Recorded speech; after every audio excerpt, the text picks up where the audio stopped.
October 30th, 1974, Kinshasa, Zaire. The air is thick, not just with the equatorial heat, but with an electric anticipation that you could almost taste. This wasn't just another boxing match. This was a cultural phenomenon, a battle of wills, a moment etched forever in the annals of sports history. This was the rumble in the jungle.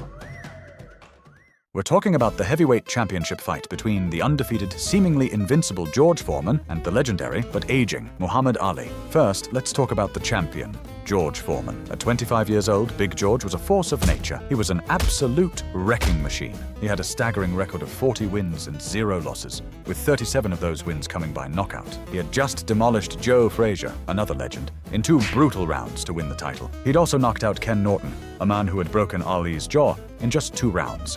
Foreman wasn't just winning, he was annihilating his opponents with raw, terrifying power. The aura around him was one of invincibility. People genuinely feared him in the ring. He was younger, stronger, and hit harder than anyone Ali had ever faced. The odds were stacked heavily in his favor, with most experts predicting a quick, brutal end for Ali.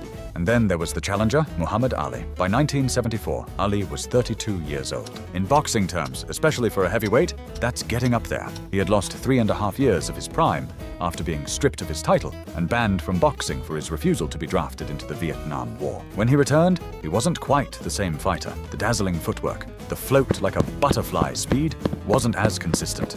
He had lost to Joe Frazier in the fight of the century in 1971 and had his jaw broken by Ken Norton. While he had avenged both losses, the perception was that his best days were behind him. He was seen as the underdog, a beloved but faded star facing an unstoppable force. But Ali, as always, was more than just a boxer. He was a poet, a showman, a symbol of defiance.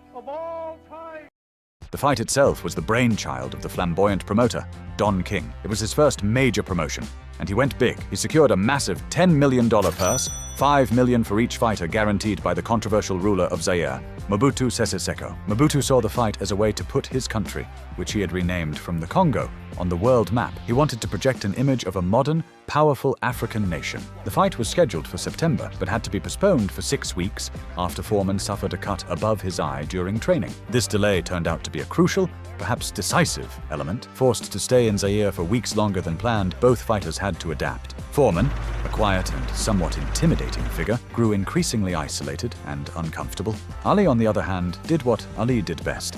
He connected with the people, he trained in public, he jogged through the streets of Kinshasa, he joked with the children, and he became a hero to the Zairean people. The extra 6 weeks of training also gave Ali and his legendary trainer, Angelo Dundee, more time to strategize. Everyone, including Foreman's team, expected Ali to use his speed and movement to try and dance around the bigger, stronger champion. They thought he'd try to stay on the outside, tire Foreman out, and hope to win on points. It was the only logical strategy against a puncher like Foreman. But Ali had a secret. A plan so audacious, so counterintuitive, it was almost insane, and it was a plan he kept hidden from almost everyone, even some in his own corner. Finally, the night of the fight arrived. The 20th of May Stadium was packed. The world was watching. The bell rings for round 1, and Ali comes out dancing, as expected. He's moving, jabbing, landing some quick combinations. He's actually winning the early exchanges, surprising Foreman with his speed. But then, starting in the second round, Ali does something that shocks everyone. He stops moving. He leans back against the ropes, covering his face with his arms and gloves, and invites George Foreman to hit him. The crowd gasps. The commentators are stunned. Angelo Dundee is screaming from the corner for Ali to get off the ropes. What on earth was he doing? This was suicide. You don't let a puncher like George Foreman tee off on you. But this was the plan. This was the rope-a-dope.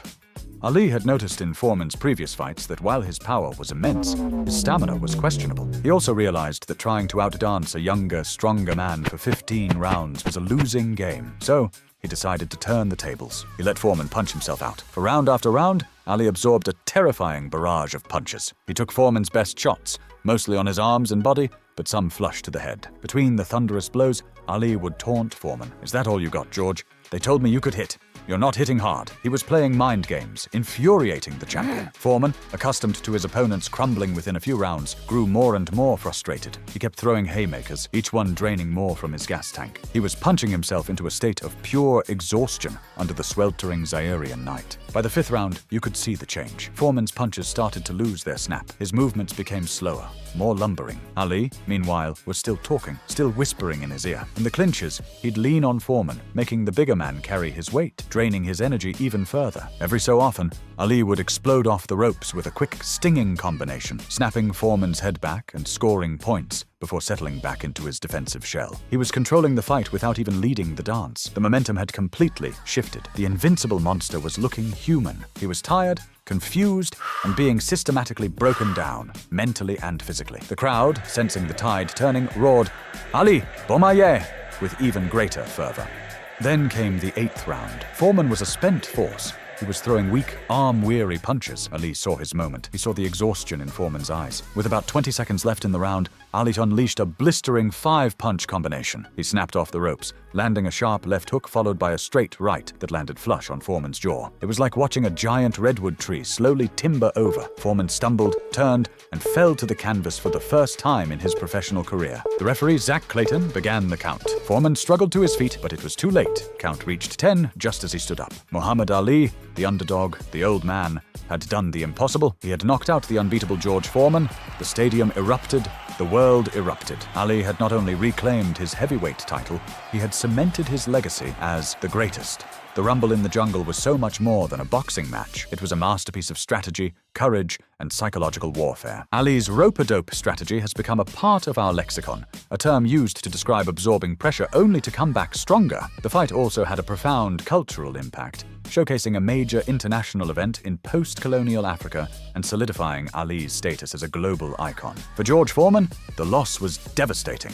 It sent him into a long period of depression and self-reflection. But in one of sport's greatest redemption arcs, he would later return to boxing and, incredibly, become the oldest heavyweight champion in history at the age of 45. The two fighters, once bitter rivals, became lifelong friends, a testament to the respect forged in that sweltering Kinshasa ring.